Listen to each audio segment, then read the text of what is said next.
Hello friends, welcome to my YouTube channel. আশা করি সবাই ভালো আছো। আর এক ভাই জানতে চেয়েছিল যে সানডেতে কি বিএসএফের ছুটি থাকে।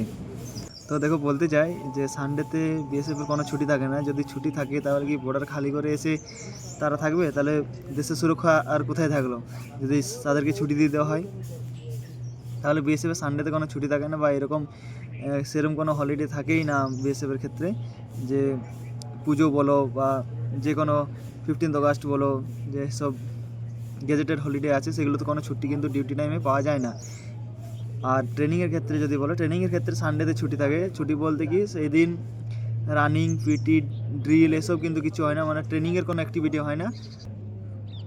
সেদিন কি হয় যে সেদিন তোমার যে এরিয়ায় ট্রেনিং হয়েছে, তো এরিয়ার মেনটেন্যান্সের জন্য ওয়ার্কিং করা হয়। আর নিজেদের যেসব ব্যারাকগুলো আছে ব্যারাকগুলো সাফ সাফাই করা হয়, এসব ওয়ার্কিং কিন্তু করা হয় সেদিন। আর ট্রেনিং কিন্তু অ্যাক্টিভিটি বন্ধ থাকে।